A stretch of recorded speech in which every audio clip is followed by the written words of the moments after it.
Hello, this is Conan Stoops, and welcome back to another Lumion Legacy HTUC video, and today's video is on Parasol. Parasol is one of the new Lumions that is added to the Yokai addition to Lumion Legacy, so let's talk about it. Today's video we're going to be going over how to use and counter Parasol from the counters and checks in teammates in order to know how to use Parasol, as well as knowing the roles and sets in order to team build around it. Today's video we're going to be talking about how to use and counter Parasol. So the role that Parasol is going to be playing in your match is an essential question to ask, and we can answer this with its base stats.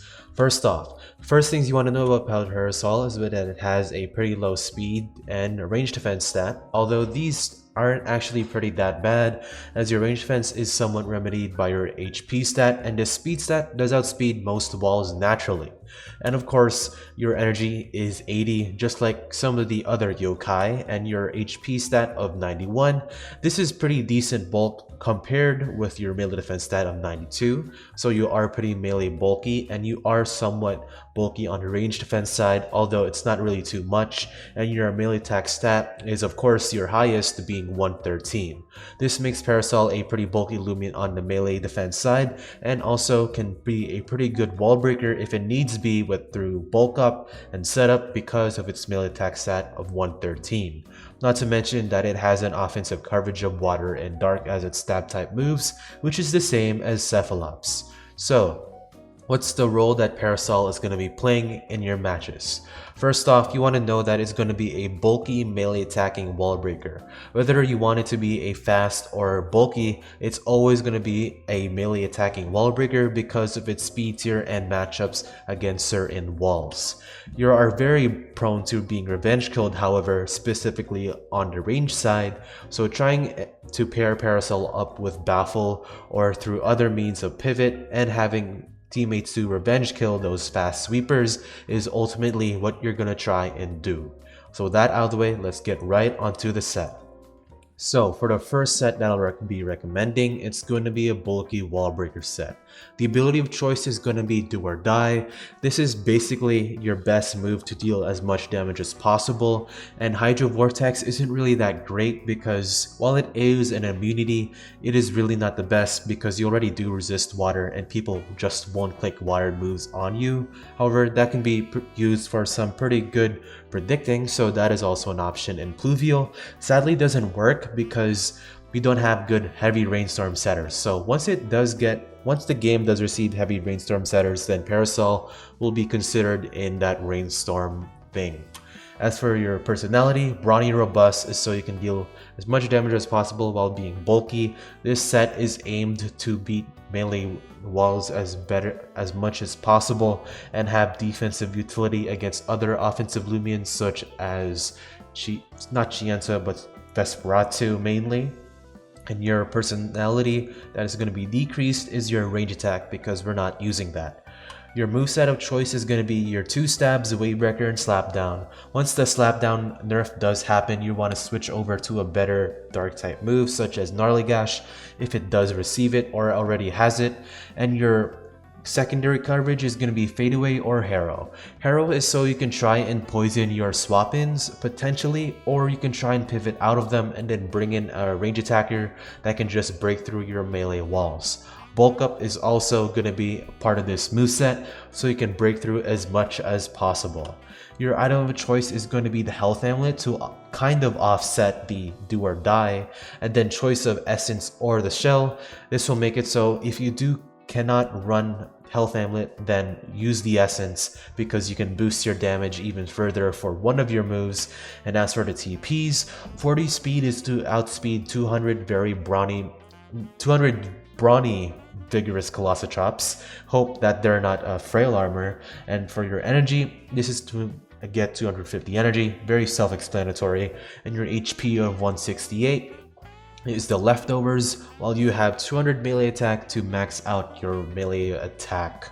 Other than that, we can also run a fast wall breaker set, a set that I don't really recommend because your speed tier is too crowded. However, you will be also running the nimble personality along with this specific moveset, which will also go and pair up with the item specialty boots.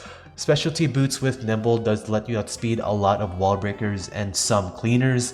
However, using Health Amulet or in essence, even with this fast wall breaker set is more consistent. Other than that, these are the TPs. Max out your more important stats that you are boosting, same energy, and then 16 HP for the leftovers. So with that out of the way, let's get right into the offensive and defensive counters and checks, as well as the teammates. Hello, this is Cotton Stoops, and I did forget something to mention here, and that is Parasol's signature ability, Revolution.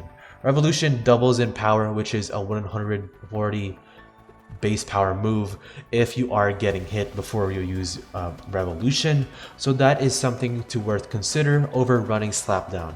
However, because you are a wall breaker and you're always going to be up against walls most of the matchup, because these walls are going to be slower than you, you're of course going to want to use Slapdown because you can't really use Revolution against them at all.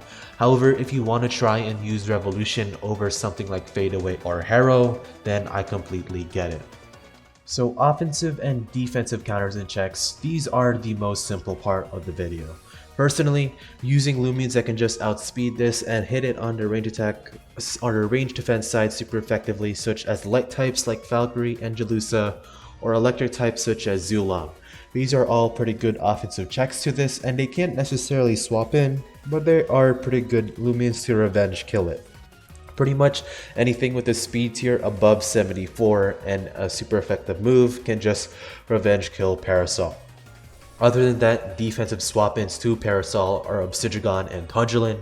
These are your best answers for it, as other melee walls such as Yursnak and Dokomori Dokomori less so, don't really work as swap-ins because they either don't have recovery or they just get hit super effectively. Other than that, we're going to be talking about offensive cores and defensive teammates. Because Parasol is a dark type and we're going to connect back to the Landtorch video, it works pretty well with Landtorch and Nevermare, as Parasol will be able to stop Lumions such as Sober's Gasstroke, which is a problem for Landtorch, and Nevermare supporting Landtorch also supports Parasol, as Nevermare is a pretty good check to stop light types. And then you can also try and use Jalusa on this core, as you can stop Lumions such as Pyrelin, which is somewhat of a weakness on this core. Another option that you can try and run over Jalusa, because Parasol is also a water type, is you can try and run something that can help beat Pyrelin more consistently. Parasol is a melee attacker with water stab, however you do want to watch out for adaptive assault. Other than that, you can also try and run Parasol in a more offensive core led by Luminami, with Valkyrie being paired with Parasol as two wall breakers, both being dark and light, synergizing pretty well. And then you can cap off the core with a sweeper, or a cleaner I should say, with Tatsab with boots, or Zulong with just a regular ancient essence. And then some defensive teammates I'd recommend. Sober's Gasstroke works pretty well in terms of beating the plant and light type swap-ins, so that's pretty good. Luminami and Cleone, they also do pretty good against most light types, so you can use that. It also does help and pivot in Parasol, so that is also a plus. And you can also use much more, such as Bafflers, such as Dokomori, Maraith, and Yursnak. Hazard setters like Gargoyle Defense or Seer Knight. There's just a lot of options you can try and run. These are some of the answers that I just picked out and seem the most significant. So with that out of the way, let's get to the conclusion and my thoughts on Parasol. Alright, so that's the conclusion to this video. Let me know what you think of Parasol and its current viability in this current metagame. Do you think it's good? Do you think it's bad? Or do you think it's just mediocre? It's just mid, it's pretty much middle of the pack, stuff like that. And in my opinion, I think Parasol is a pretty average Lumion. It has pretty bad matchups against most melee walls, but it does have some pretty good teammates and cores that can be ran in the metagame. It being a water dark type makes it pretty good defensively as a defensive, or not a defense, but an offensive Lumion with defensive utility. This can be moved back to something like a Cephalops in OU. However, I don't think it's going to be as good as Cephalops because it doesn't have any draining moves as far as I know. So that's pretty much it from me. Let me know if you liked the video and make sure you subscribe to the channel as I'll be doing more videos specifically on these yokai Lumians and any more Lumians I'll be releasing in the near future. You can also remember that Zulong is still a dumpster fire.